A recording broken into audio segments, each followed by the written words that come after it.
Today's presentation is more product-centric on our remote drone ID product. Ken will be doing a presentation on that, and Logan will be assisting with answering questions and fielding any kind of additional information that that is needed. And so with that, Ken, are you ready to take it over? Yeah, let's go and have a quick conversation here. So I just want to make sure, is everybody seeing this slideshow here right now? I think it's probably what's been pulled up. So I don't have a lot of slides, you guys. I'm not really a slideshow kind of guy, so we're not going to spend too much time on all that, but you have something to look at there. So anyone that's tuned in today, I assume that you guys are very much aware of the frustrations being caused in the security industry by drones in general. From a manufacturer's perspective, we're seeing requests coming in daily from customers looking for a solution to a threat that's difficult to detect and it's difficult to defeat. And adding to that complication, most of the tools that are required to detect and defeat drones are either inaccessible to agencies, either due to legislation preventing their use, such as a jam or something like that. Countermeasures. There are various countermeasures. Yeah. You can't just shoot the things out of the air, or they're just prohibitively expensive. Any walk around a trade show, that is the one thing that COAS systems seem to have in common, is that they cost a lot of money. Fortunately, in March of 2024, the FAA began mandating that all drones operating in United States airspace over 250 grams are required to be remote ID compliant. This was a vast change in policy. I think everybody realizes for the last 10 years, it's just been kind of a Wild West situation as far as drones are concerned. There's been a lot of frustrations associated with it, but the federal government handed down a tool for us to use, and we've decided to use it. And they've been, the FAA has been pushing for this for quite some time.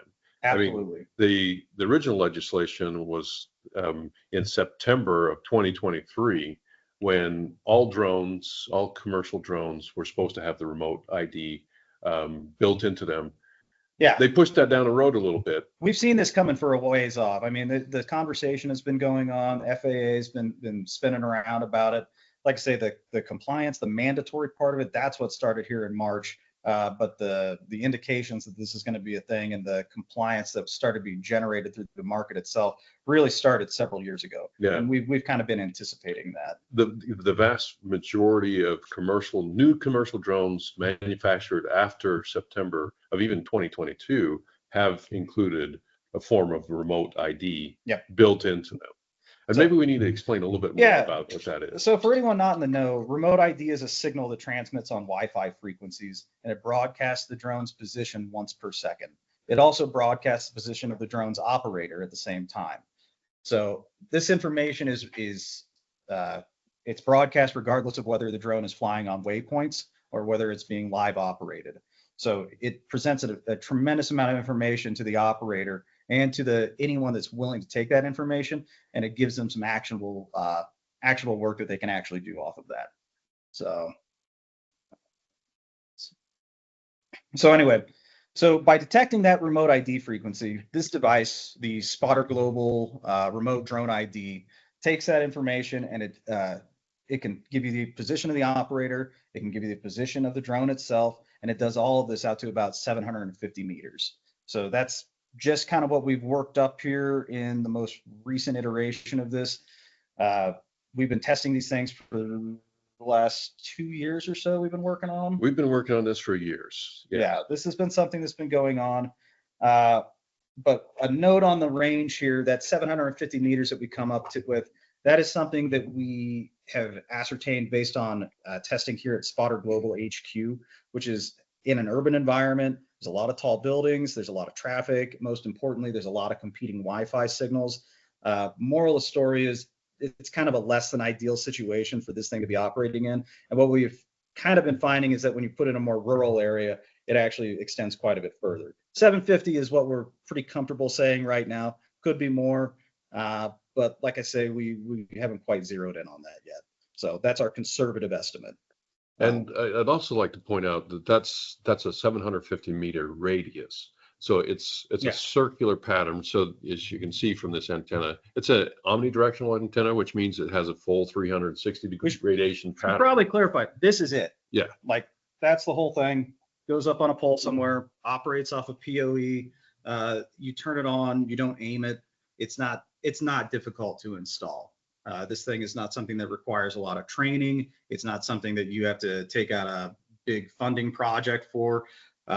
You get it somewhere, like any antenna, it likes to be a little bit higher. So you need to get it up on a pole or a side of a building or a roof somewhere. On top of a building, on a tripod. On a type tripod, thing. literally. It's that easy. Think of like mounting a satellite dish up on a roof. It's a similar type thing. You want to have a good field of view. A bit better, but generally speaking, it's not overly picky. This isn't the sort of thing that you guys are going to have fits with for months on end. So you just turn it on and it works for the most part. And we've been testing it on our roof off of with a 6-foot tripod. Is how we've been testing it. And that gives us pretty good field of view. And in this kind of urban, suburban, with buildings and things and office buildings, that's where we're seeing at least a 750 meter range. Now, one of the questions was, what's the degree in vertical? And this antenna is pretty broad in the vertical. We're looking at about 40 to 50 degrees in the vertical and 360 degrees, like I was saying, all the way around. So that means we've got a pretty big space by this one device that you're covering. Yeah, absolutely. And like I say, regards to at least 750 or out to 750, it's going to be an at least 750 situation.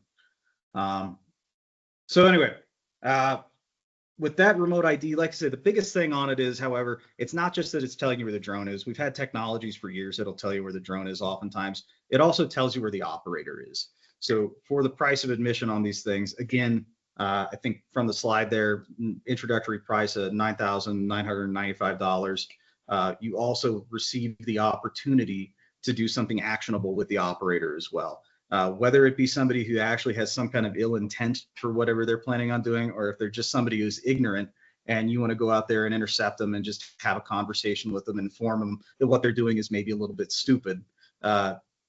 For a really low price and some really low action, you can potentially do a lot of good, regardless of whether somebody's out there to do something inherently negative. The effects are going to be the same. If you run into a transformer, it doesn't matter why you did it. It's still going to cost a lot of money. So. And that's a game changer, really is. I mean, that's not something that we can do with radar, is to necessarily find where the operator is all the time. With radar, we're just picking up the motion of the target. In this case, that information, the operator location, is embedded in the data stream that's being broadcast. So that, I mean, it's not particularly accurate. It's within about 50 meters. So it's, it can be a little hard to cue a camera per se onto it, but it gives you the general. We've had good luck with the operator part of it. In point of fact, you'll see here from the video as well. It's, FYI, we got a video coming up here just to show you the basic kind of functionality of it here. We are not doing a live demonstration today. It's November in northern Utah. The chances of this was going to be a sunshiny day, good for droning, were slim to nil. It happens that it was, but we have a video anyway.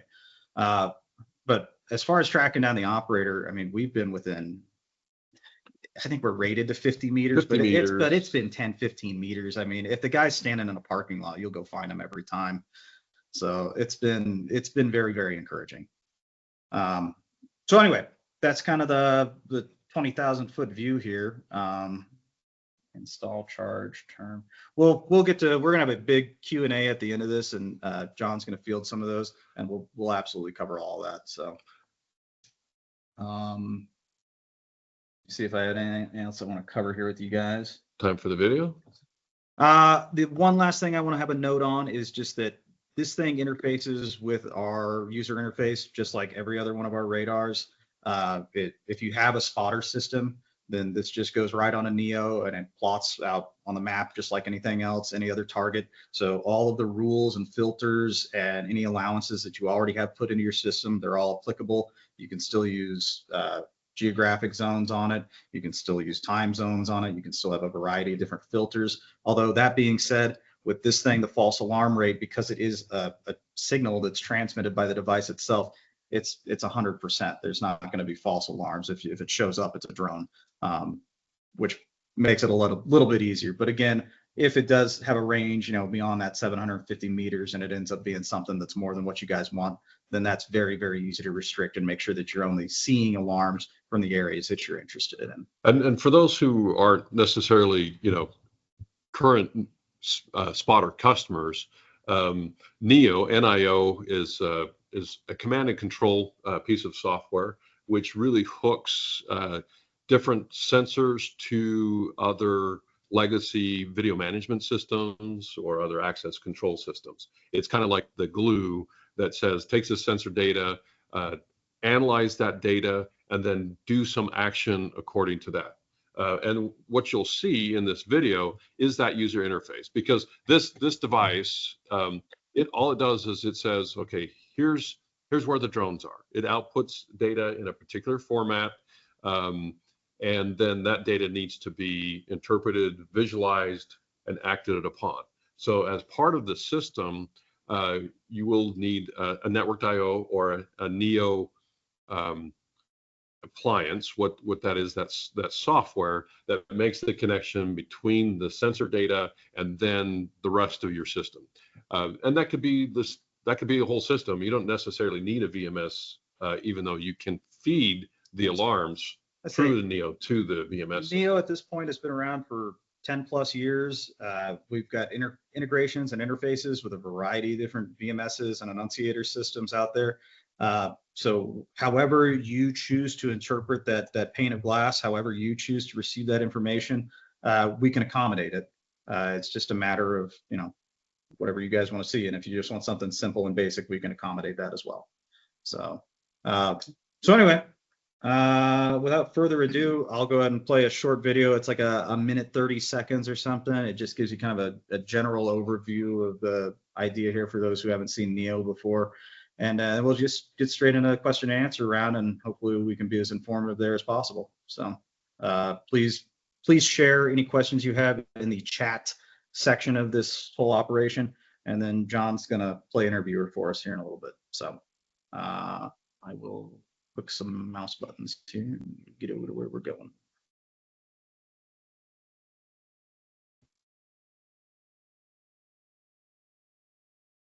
So this is just a kind of a standard exercise that we do here off the roof. We have just a high school football field kind of down the road from us. We'll zoom out here in a second and you can kind of get a feel for the scale of the thing. We have the operator who's just sitting in the front of a parking lot right now. He takes off. Once he gains altitude, the remote ID sees that transmission. It tracks the drone out as it flies out over the stadium, gives you the position of the operator. As you can see, the remote ID here, this signal its position is on the roof of the spotter headquarters. And as you can see, all the signal that it's receiving, it originates beyond that 750 meter mark here. So it just, like I said, it's pretty common for it to send us information from beyond that 750. So that's just kind of our conservative estimate. But yeah, flies out, heads back in, lands. We know where the operator is. If you're concerned about somebody overflying that football field and you're sitting in that high school looking at the monitor, there's no reason you can't walk across that street and go talk to the guy about it. So I'd like to point out a few things about this, is that what's different about radar and remote drone ID is that radar is it's a technology where we broadcast a radio frequency that goes out, hits everything that's out there in the world. Some of it returns back. We interpret that data and we pull out things that are moving. So that's radar. It's just the same thing they've been using to track uncooperative targets from World War II. The difference with remote ID and this particular device is that the drone is actually broadcasting a signal, like Ken was saying earlier. It's broadcasting a signal in the Wi-Fi bands in 2.4 gigahertz and 5.7 gigahertz, both either using Wi-Fi kind of protocol or a Bluetooth protocol. And this is just a radio, so it's not broadcasting anything. It's just listening. So it's just a listener. It's a passive device, and it's just listening for that particular signal, which then interprets and then pulls out of that broadcast that's coming from the drone, and then saying, okay, from that information, it's telling me, okay, it's ID. So there is an ID, kind of like a license plate number, that is included in that packet of information, as well as its location and the location of the operator. Now, one of the questions that came up, was, so what if they use a spoofer? Yeah, I mean, then we would track that. And the nice thing about this is with the networked IO, we can also cue cameras onto target. So if you want to say, okay, well, what is that? And if it's a spoofer, you could, cue a camera onto whatever that is, and you could see, oh, there's somebody walking around with a little transmitter in their head. Why are they doing that? Let's go talk to them. That's a conversation worth having. And I would also, the first thing I always get into on this, is this thing foolproof? Is it going to get everything? No, it won't. If it does not transmit a remote ID, we will not see it. There are ways to defeat this thing like any other security measure. There are ways around it, and I'm not going to claim that it's perfect. What I will say is that the FAA has put a tool in our hands to use, and we would be foolish not to think about it at least a little bit. For the price of admission on these things, and given the accuracy that you have with it, like I say, it seems like something that we should all be taking advantage of if we're concerned about drones in our airspace. And again, at the price point, it makes it accessible to people, not just on an enterprise scale for larger organizations, but also for smaller organizations. If you've got a high school football field at a poorly funded school district, but you're worried about drones for some reason, you can afford one of these. It's not something that's inaccessible to the masses. So that's the advantage here. Will it track every drone out there? Are there older drones that don't have remote ID? Yes, there are. Are there bad intentioned people that will disable the remote ID? Yes, there are. Are there people that will walk around with spoofers and try to screw up the whole situation? Yes, there are. But for every one of those guys, there's 1,000 just ignorant people flying their drones in places where they shouldn't be. And for those people, this is probably something that'll help you guys. I think that's a good point. I like how you put that. It's a good tool. It covers a vast majority of the drones, but it's not, it is not, it's not, there's no perfect technology that can do everything. If there's one thing we figured out from the drone industry over the last 5 years, walking around trade shows and looking at everything out there, this is not going to be this isn't going to be a silver bullet situation. There's going to be a lot of different technologies. There's going to be a lot of different layers to it. We are offering one here. Yeah, that's a good tool. Yes. It's a good tool and part of your tool belt of technologies that you can use to get the information that you need to take the actions that you need to protect your facility and your people. And like I say, this one is, what I really emphasize with people is that this is one of the few devices, one of the few technologies that offers the potential to be able to interact with the operator of the drone. And again, I don't think it's always going to be somebody out to do harm to something. I think for the most part, it's going to be people who are just someplace where they shouldn't be. And you're going to have an opportunity to go up there and educate them and talk to them about it. And that conversation might save your organization thousands of dollars. So I'm pleased to be able to offer this in that regard. And this is something that we're very excited about it, because we think that this enables a whole new group of end customers to get the data that would be useful for them in order to make actionable decisions on what to do. And at an ease of use, one of the things that we have a lot of experience with is setting up radar systems and security systems in remote locations, but in many other places, power plants, substations, data centers, what have you. We've had a lot of experience doing that. With radar systems, you have quite a bit of things you have to take into account: site surveys, commissioning, calibration. There's a lot of labor involved.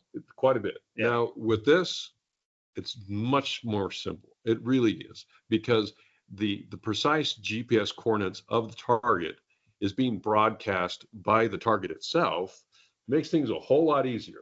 Yeah, this is way less headaches. I really am. I'm just thrilled to sell it because I'm not going to have to be irritated by it as much. This is nice. So the point that I'm bringing out to that is that configuration, commissioning, installation is really much simpler. As long as we can calibrate the camera to a landmark, which is pretty simple to do. That's not too hard to do with our networked IO. It's like a 5-minute thing. With that, then this doesn't have to be calibrated. We don't care which way it's pointed, as long as it's not covered up by a piece of metal so we can't see someplace Behind your car or something. Yeah. But other than that, which direction this points, even if it's slightly offset, it doesn't matter, because all we're trying to do, we just have to receive a Wi-Fi signal from the drone. So precise angular calibration of where this is non-existent.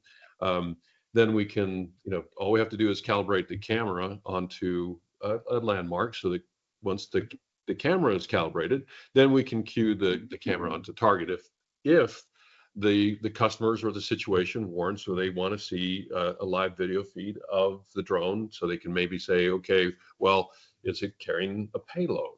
What type of drone is it? You can get a lot of that information out of the remote ID feed as well, which will show up in the interface. But if a picture sometimes is always wanted. Yeah, as that information continues to get updated, there's something up there about future proofing as well. Remote ID, I assume, is going to change in the information that it carries as well over the years here.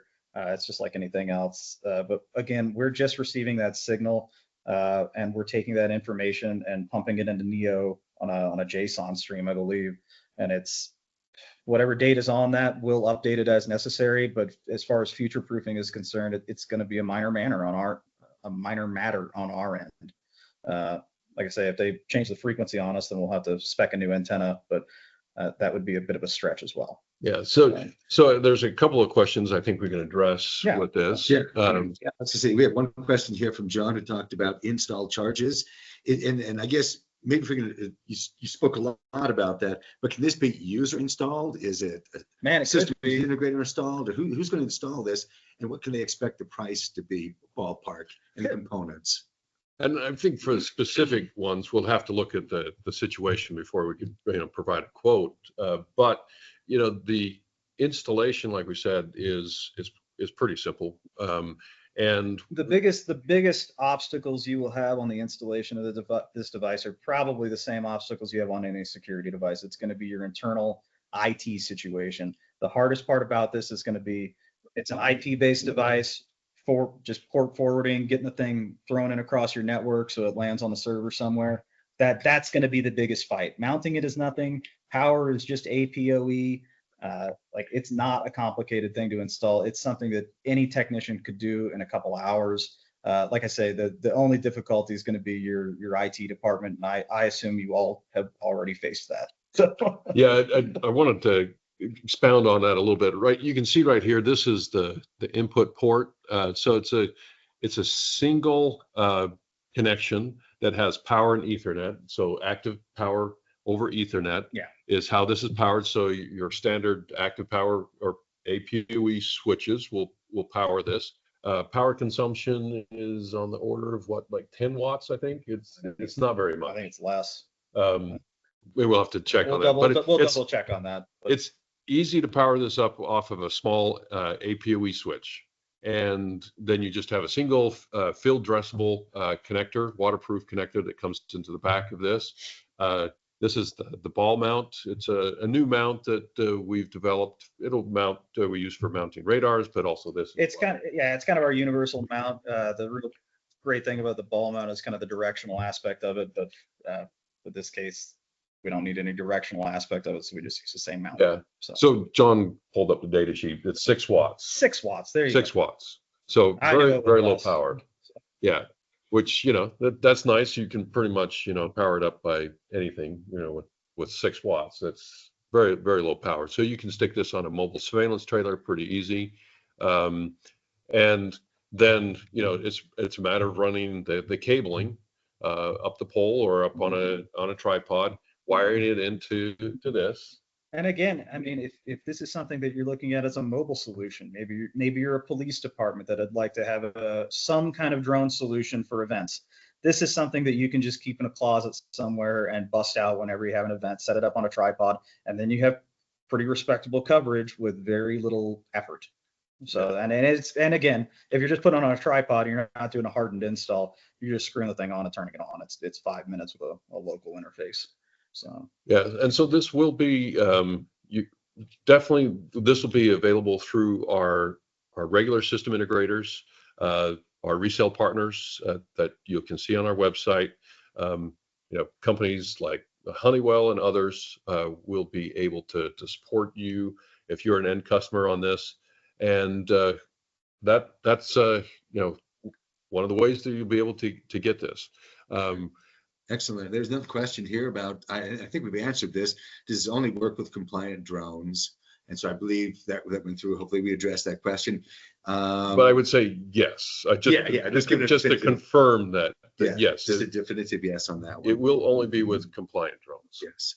And the other question was, what about drone ID spoofers? You also, I think, addressed that as well. If you have more questions, if you ask that question, you have a deeper question, please just put it in there and we can certainly address that. Another one is, what is the key difference between this product and Spotter's other similar products like the AX250? Yeah, I can handle that one. Most of our products up to this point have been radar based. So as Logan was addressing earlier, it sends a signal out on a transmit, and then it looks at everything out there in the ether, receives it back, and then whatever the difference was, we measured that Doppler effect. So we are actually actively pinging things out there in the atmosphere, out there trying to figure out what's going on, and then measuring the difference.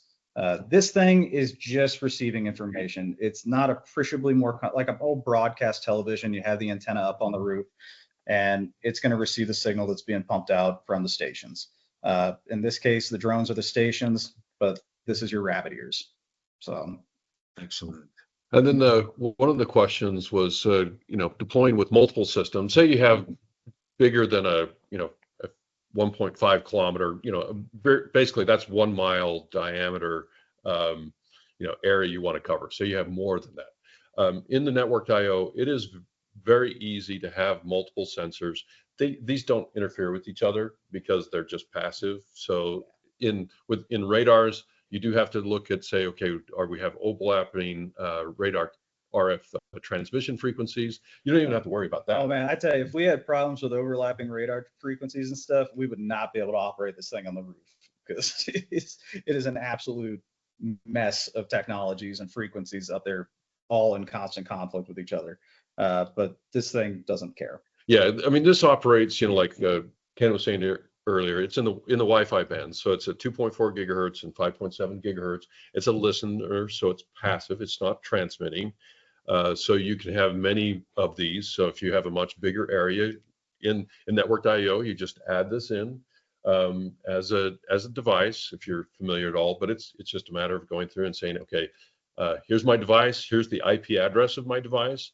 It brings it into the interface, shows you where it's located. You may have to move that position around a little bit if it's got the incorrect spot, but then you just move its position. Shows you the coverage area, and then you just bring those in. So it's just straightforward. If you've already got a system already, if you've got a system, it goes really. It's just with regards to like quoting the labor and stuff on it. You're not going to be, if you have us do everything for you, you're not going to be quoted more than a day. It won't take that long to install one of these units. The engineering time associated with it, from our perspective, once we have, again, once the IT stuff is out of the way, and once we've got it across the network, what's it take to add this thing to NEO? 5 minutes? Yeah. It's very simple for that case. I mean, we spend more time, trying to calibrate the cameras than doing anything. Yeah. With a camera, I mean, even installing that's probably a good analogy versus like a PoE camera that you'd hang up on a wall. How long does it take to install that? Well, this is going to be less because you don't have to aim it. So there is another question here that I think we can address right now. Normally we address it at the end, but who do we contact for more details, pricing, current systems, and stuff like that? Business development, not me. So what I would do is I'd recommend going to sales@spotterglobal.com is your easiest bet. Go to our website, look at our contact page, and you can also call us, and you'll talk to somebody there that can get you to the right person to make that. And I think it's also if they reply to the email that was sent out, the email invitation, if they reply to that, Correct. Yes. it'll get to NERA. Nera, Yeah, and she'll address it. and she'll forge out. So Nera is one of our inside salespeople, and she can connect you to the right business development person in your area, which we have all over the place. And we expect to have these available for delivery early Q1. So I'm hoping by January we can start shooting these things out the door. So another question is, do we look on the broadcast for both channels of 2.4 and 5? I'm guessing 6 or 6 channels or 5.7 channels, 5.7. Yeah. What are the different channels we look for? So all of those. So we cover, this is a dual band antenna. So it covers 2.4, all of the bands, all the Wi-Fi bands in 2.4 and 5.7. So those 2 Wi-Fi bands, this covers all of those. Great. Is it future-proof against any changes to the RDID format? Rules and change FAA? Yeah, I kind of addressed that a little bit earlier. If they start adding more information to it, we'll easily receive that. If they wanted to start operating on a different frequency, we'd have to change an antenna. But again, that wouldn't be the end of the world either. So future-proof, yeah, generally speaking, this is going to be an easy one to upkeep on. Okay, this next question is a techie question. This is right up your guys' alley. Using technologies such as frequency hopping for control signals, how is detection and tracking performed? So it's not actually doing like what sometimes is referred to as RF sniffing, where you're listening to all the spectrum and it's using kind of something like a spectrum. You're looking for the signal between the operator and the drone and stuff. Yeah, that uses some, spectrum analysis type tools. That's not what this is doing. This is actually picking up a known protocol that's being broadcast from the drone itself, and then interpreting that. So it's not an RF sniffer. Rather, it is more of a listening device. It's like think of it like a Wi-Fi radio that picks up the Wi-Fi signal from your other device. That's all it is, really. Okay, another question here. This person must have a massive area they want covered, because it says, can you deploy multiple systems next to each other, like along a fence line, and monitor all with software? Very easily. Yes, absolutely. We can just put multiples of these. I think one of the other questions was, can we, do longer ranges? And well, yes. That's part of the product roadmap for this. Like I say, there's a big clamor to get this kind of technology. So we didn't think we wanted to wait, through multiple years and iterations. But this is the first thing we're offering. The long-term plan is to have ranges. Who knows what the limits are as we explore different antenna options and different technologies. And it's somewhat dependent on the environment. Like for instance, if we just put in put this in a really good spot, it might go 5 miles. Yeah, it may. I mean, if you are up, high enough and you've got line of sight, I mean, sometimes you'll be surprised at how far Wi-Fi can be transmit.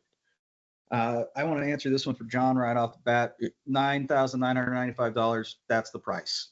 That's not per year. That's not per month. That's the price for the device. Yes. So that's, and really, this in the market, that's why it is completely, in its league of its own in terms of the price point. Yeah, that's what like I say, there are going to be things that can defeat this. I'm not going to promise anybody the world, but it's going to get a lot of drones. And what we're seeing is it's going to get an ever increasing number of drones. As, again, more of them are carrying this RDID, as enforcement increases, as more of the old drones that are on the market start falling out of the sky for one reason or another, as we have seen time and time again, the new ones are going to replace them, and the new ones are going to have RDID. So the sky is going to be full of signals that this can detect. Excellent. Thank you. Hey, there's another question here. This person has a real case study of using maybe something like this with AX250 PTZ cameras. How would the AX250 integrate with this, and how would they overlap or not overlap and work together? Very well. So NEO automatically fuses that information. And in point of fact, we've been doing this for a long time. It just treats it like any other device on NEO. When NEO receives information from like 2 radars that have the same field of view, it takes that track, puts it together, and tells you where it's receiving all that information from. And so it just has one thing out there, gets one track on the user interface. The same is true of this. It gets the information in from this thing. Maybe it gets a radar track, and then it just tells you, hey, this is your track, this is where it's at, this is where it's at. And the sources of information that are causing that are going to be the remote ID and the AX250. And in an instance like that, of course, we always have the AI associated with everything as well. The radar always offers you like a percentage of likelihood that something is a drone versus a bird versus something else. When it has the remote ID associated with it, it's 100%, because again, drones don't, or not drones, but birds don't transmit remote ID. Yeah, no, there's no birds. I mean, maybe I guess maybe the person with the spoofer is going to go attach it to a pigeon and have it fly. Yeah, I mean, if I were going to do it, Yeah. maybe a seagull made off with your spoofer thing. I mean, they steal everything. Maybe they could dress up a drone like a bird or something. That's a government conspiracy. Yeah. I bought a T-shirt from those people. Yeah. Birdsaren'treal.com. Everyone go check it out. But it does the two. I mean, there are different things, and it's good if you're looking at a system where a layered system, having radar in conjunction with remote drone ID is something we would definitely recommend. I would say, okay, for the price point, you might want to start out with remote drone ID, which sometimes we abbreviate as the RDID, just because it's a little bit easier to say. Yeah. So if we slip into that, that's what we've got better names than others on stuff around here. It's a constant challenge. Yes, but then you'll find with 100% accuracy the compliant drones. Now, if you're also worried about non-compliant drones, that's when you add radar. And with the networked IO, you're able to bring those both together into the same system and set up actionable rules and behaviors so that you can alarm on both. That's where you say, okay, I put remote drone ID, I'm picking up a bunch of drones, but hey, somebody reported that I've got some drones and the remote drone ID is not picking it up. Then you may have bigger problems. That's where radar comes in, because radar sees everything. But that's also the counterbalance, is that because radar sees everything, it has a higher false alarm rate. It's just inevitable that, of the 1,000 birds, flights that it sees in a day, you're going to see a couple of those, and the system's going to think that's possibly a drone. That is the counterbalance, and why having the two together is actually a really good idea. Yeah, that's great. I think that really answered Guy's question. You talked about how do the two kind of work together, and the other question was there also that addressed that. What about are the revisit times for the multiple drone broadcasting on multiple bands? Technical question. Yes, typically it's once a second. It's somewhat dependent upon the drone, though. Yeah, there are things that can affect it. It's like I said, I think the remote ID mandate is once per second. I think that's what it's shooting for. It's just like anything else. There's going to be occasional complications that kind of get in the way of that. But what we've seen so far, it seems to be pretty reliable. So maybe we can go back to the video and show that, so you can look at it again, maybe a little bit closer. We can point out kind of like the refresh rate or the update rate. If I can figure out how to get there. Can go back. Yeah, I think I can do this. Here we go.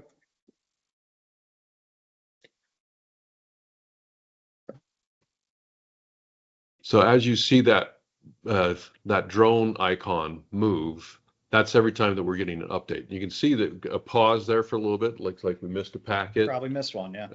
It's far beyond the 750 meters there. It's out beyond its range, and it might have gotten something in the way, but this is what we got. Yeah, so that's every time that it updates and it moves to a different position, that's when we got an update. And as you're farther out, it's possible to still pick up packets, but also drop more packets. And then you can see now it's kind of in its field of view. We're getting pretty good updates on a really regular basis there. Yeah, we see the turn pretty smoothly here. So yeah, it's moving slower here, so it's not moving as far, but Mhm. but you're seeing about a once per second update. And this is what is the DJI Mavic I- Pro, or which one was this I one? think this one's the Mavic. Yeah. Yeah, this is the Mavic. Excuse me. So, I mean, of course, We've got a lot of drones floating around. It's a little hard to keep track of which one's which. And again, that's part of it as well. We're constantly testing this against as many different drone manufacturers as we can. In fact, I just got authorization this week to buy more drones. yeah, we're going to be doing some more testing. Absolutely. We also kind of go through drones. Yeah, drones happen to fall out of the sky and break from time to time. Just a thought on that. We have it over a stadium. When we were at GSX, a Global Security Exchange in Orlando, I had 2 universities stop by and talk to us about how they can mount this at their stadiums because they have a real problem with drones flying in, just trying to get a shot of the game. Probably no malicious intent and stuff like that. Are there any other really sweet spots that you'd see for something like this? Oh, anybody who wants a low cost solution to drones. I think that's really the kind of the glory of this thing is it's the first solution that I have seen out of the market that really expands it to kind of the everyman. Like I say, school districts can afford this, police departments can afford this, municipalities can afford this, first responders can afford this. If you're in a fire situation for wildfires, they're always complaining about drones from people trying to fly in and take a look at wildfires. But they're not going to deploy $1 million system for a temporary fire. It's a pain in the butt. But most of those people are just hobbyists who want to take a picture of the fire. This would take care of that. So there's a lot of different options out there. Like I say, universities, traditional substations, critical infrastructure stuff, things that normally you would associate with drone protection. But again, even as small as private residences, if you have a high-end residence and it's somebody that just doesn't want drones in their backyard, $10,000, people waste money on way dumber things than that. I mean, you buy golf clubs for that. So it really puts it into an area that's accessible to pretty much anybody.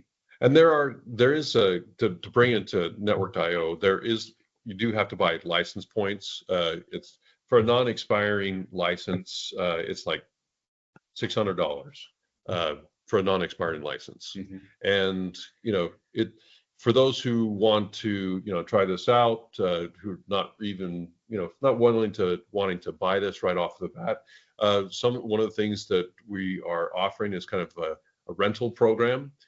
So for a few $100s a month, you can kick the tires, as it were, and if it doesn't meet your needs, then it can be returned. So we're trying to make this as accessible as possible, so that like Ken was saying, that even high-end residential would be a market for this. Perfect. Yeah. That's great. Also, you mentioned about fires. Now, that would mean it'd be portable. How portable is this? Like, you think of fixed mounting it at a stadium or something or wherever. Is this portable? We carry this thing up and down to the roof on a rickety ladder 8 times a day. Like tripod based. It's really portable. So it is possible to put this on a mount, to mount it to a tripod. Mm-hmm. And wherever you can put a tripod, and we're talking power wise. And again, it's not directional. You could put it on a vehicle easily. Yeah, you can mount it on vehicles because we're only looking at 6 watts of power. Right. So with 6 watts of power, for that, if you have a network.io, that's another like 8 watts of power for a small embedded network.io device, which is kind of the basic minimum. And then you have your laptop or that you need to visualize the user interface. That's your whole system. Right. So you could definitely talk to us about getting kind of a tactical remote drone ID kit. Again, as part of the kind of the product roadmap for this thing, looking at like a quick field deployable solution where this thing just comes as a kit, again, that you could just keep in the trunk of a car or something. That's definitely something we're looking at. Yeah, it just seems to me if police officers could put something like this in their trunk, if they're going to an event, pop it up, and immediately within minutes, they're spotting drones out there, which is very cool. Okay, we have another question here. Are we working to increase the range with future product enhancements, perhaps up to 5 miles? I think we already addressed that. Yes. We talked about layering and perhaps its positioning. And but also, Ken is looking at options in the future for extending the range of a single device. Yeah. Okay, perfect. Are you exporting to the Middle East? Depends on where in the Middle East, but we're not. There are some restrictions. There but are not some much. restrictions, but we're not ruling it out. I mean, there's a lot of places in the Middle East we'll export to. Okay, there's another question. Please share the data sheet and video which played during the presentation. We will do that. So if you're on here, we'll go ahead and reply to everybody and send the data sheet and a link to the video so that you can watch that as well. We've already answered the question about $9.95 per year. No, you're buying it outright basically, which is great. Is it effective for borders? Sure. If you put it, you'd have to space them out, but yes, you could use those for borders. And if they're using remote ID compliant drones, then it would pick them up. I mean, if they're not compliant, it won't pick them up. Right. Yeah, that's the thing. I mean, you got to keep it in mind. Like I say, it's not going to get everybody. And if somebody's actively trying to subvert the remote ID, then it's hell, I wouldn't even say it's all that hard to do. But it's something that is built into the drones now.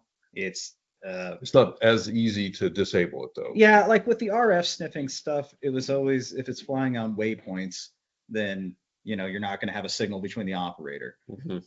I know how to fly a drone on waypoints. Like that's something we do every single day. I'm not sure how to disable the remote ID. I suspect I could figure it out or just build a drone that doesn't have one, but it's something that would take, you'd have to be very purposeful about trying to do something wrong. Yeah. For just the average user, nobody's going to mess with it. So, when it comes to drug smugglers, coming across the border, are they being that sophisticated? I really can't say. Some of them will be, some of them won't be. Yeah. So Some might just pick up a commercial drone and fly it across with. Figure they're going to use it once and be done with it anyway. So I did read an article that drug cartels are using it to see where the border patrol people are to make sure they're not around.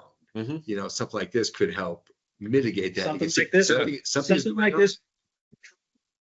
The DJI that takes off from the ground, and maybe they shoot it out of the sky, but now they know where the operator is, and they know that he's messing around from He's on the other side of the border. He's on the other side of the border, but every day he's doing it from the same place and launching that drone to go take a look around, and maybe eventually you're able to go over there and do whatever you do with that. Yeah. So what kind of leads into our next question here by David? He says, what about other countries? Are they following the same protocol?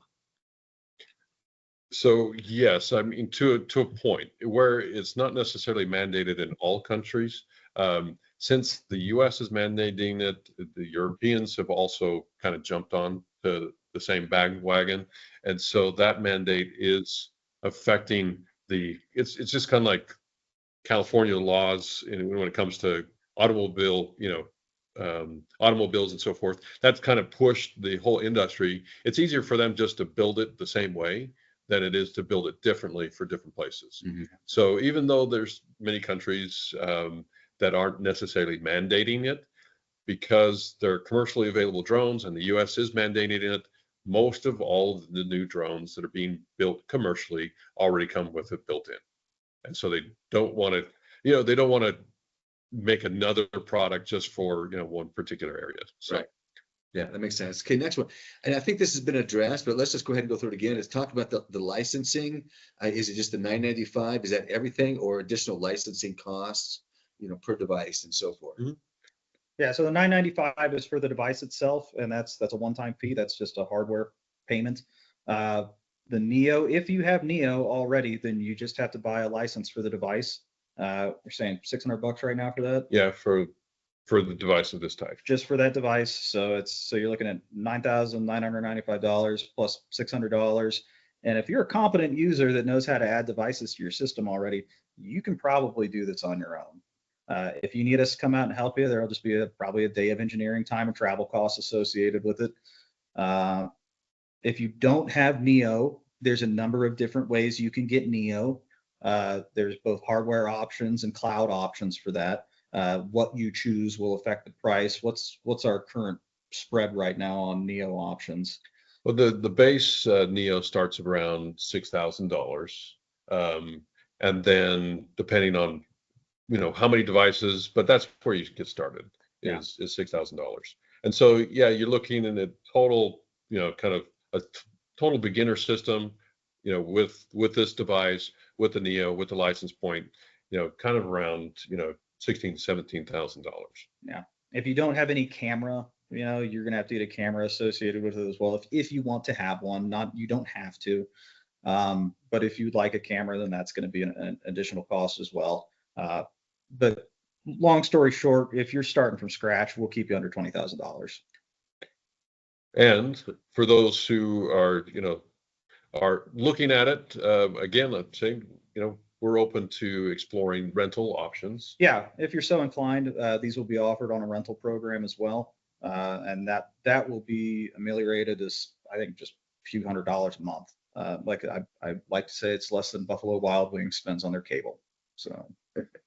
Okay, very good. Here's a non-technical question I think I can address. Talks about which platform is best to follow Spotter on. And we have LinkedIn. So if you just go to LinkedIn, type a search for Spotter Global, you'll find our page. We'd love you to subscribe to our channel. And that's the best way to kind of keep in touch with us and stay updated.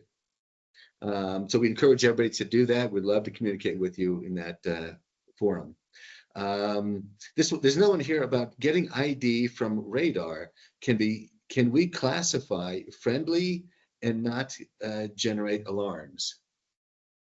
So I'm wondering if they're talking about, get a remote ID? radar. Can we get to find a known drone, like a known drone with a known ID? And they're talking about radar, not. It looks like this is a radar question, not a remote drone ID question. But So if you had if it's a radar and you wanted to classify it as friendly, you could, but it wouldn't be effective. Or could this overlap the data? Say, could they merge the two? Says, okay, the drone ID picks it up, says, I know the ID. Can that translate into where it is on a radar signal? Say that's friendly or foe. Yeah, I'm going to take that a step further there and say that the radar we cannot really classify reliably. I see what you're trying to do, like a blue force, red force thing, but the radar itself doesn't give up. If you see a drone, it's not specific enough that you could reliably say time and time again that this one is this one. With the remote ID, however, the remote ID broadcasts a specific ID, and I don't know if we're doing it in this particular version of firmware, but we're not. Yeah, but in the next update, that is definitely something we're looking at where we can classify those as a specific thing. So again, that's part of the product roadmap. Yeah. So if we have not in this version of firmware and software, but there is an ID associated that's in the signal. And so if that's a use case, that would be interesting to see what that use case is. That we could say, okay, if you're seeing this ID, tag this as friendly. Because there are a lot of friendly drones in the sky these days too. Every organization is seeing drones as the useful tools that they are. And but they also have individual serial numbers and individual remote IDs. And we can take those and apply it to a system and say, this is a good drone. Don't get all up in arms just because he's flying too close to something. So we can't do it right now, but in very short order, that's an attainable goal for us. Yeah, it could be possible. Excellent. That's great. Can we use remote drone ID without Neo? No. Okay, that's a simple answer. What about future firmware updates? Is that included? How would you update the firmware? That's a software product manager question. Well, yes. So the firmware is included during this warranty period. Right now, what are we? 2 years? What are we on the warranty? For the remote ID? Yeah. 3 years. 3 years. Okay, so 3 years. You heard it here. For 3 years, then. Wow, I'm going to regret that, aren't I? Yeah, you heard it here first. 3-year warranty on this. Then we do typically include, while the device is covered under warranty, we include firmware updates with that. Now, if the warranty expires and you still want to get firmware updates, then you either need to buy an extended warranty or a firmware kind of firmware update plan. So those are both options that we typically provide for our radar systems. Same thing for this. Okay, excellent. So here's a question. Could security integrators from LATAM, like Argentina, Peru, Ecuador, so forth, be certified in this product? And then he references like Texas or online products? I'm not exactly It's sure. security integrators from LATAM, be certified to install and use spotter. Anything's possible with time and interest. So Yes, and we do have we have a training, partners. yeah, we have partners down in LATAM. We have training programs available. If you're very interested in becoming trained in spotter, then give us a contact. Contact your sales representative there for LATAM, and they'll be happy to put you on the right course. Okay, perfect. And there's another question. This person is curious to know, can it also detect radars working in a C-band and give location for radars? Nope. Totally different frequency. Yeah. Different technology? No. Okay. Yeah, that's great. Okay, that's the last question I see here. Let me just go We to. filled up an hour pretty good here. I'm not feeling too bad about it. If there's anything there. Oh, here it is. There is one in the QA side of it. 750 meters is either side. Okay, that was already addressed. So that should be, yep, that was already addressed in there. 1 mile diameter, 1,500 kilometers diameter. That's huge. Yeah, it's a very big space. That's, well, 1.6 kilometers is a mile. Okay. So it's right there at a mile diameter of coverage with this one, this one device. Yeah. It uses 6 watts. So that is just power, amazing. yeah, do it. That would last on like just a small little, battery pack for days easily. So yes, definitely make it remote and, rapidly deployable. It's definitely something could be done. Nice. If I don't see any more questions in the chat, if there are, please go ahead and put them in right now. We're going to go ahead and wind down. See, I feel like we got more people dropping off than joining at this point. So let's knock it out here. We're at 82. We started at 96. So I think our retention rate was awesome. Thank you so much for joining us. I hope you found this very beneficial. And Ken and Logan, thank you for stepping in. I'll address that one from Ryan. Got one more question. We can sneak it in. All right. Yes, it can address multiple drones simultaneously. I think the limitations on it are more related to NEO than they are to the. No, it's actually how much it can process. How much is it up to? 30. 30. Okay. 30 simultaneous. Data sheet, 30 is correct. There you go. 30 is the correct answer. 30 is the answer. Okay. Well, once again, thank you so much. Sure appreciate you joining us. We're going to have regular webinars, probably, about once every 2 months or so, maybe a little bit more. And we'll be sending out emails to all of you to invite you to those as well. Hope you found this very helpful, and we'll look forward to see you on the next webinar. Have a great day. Bye, everybody. Take it easy.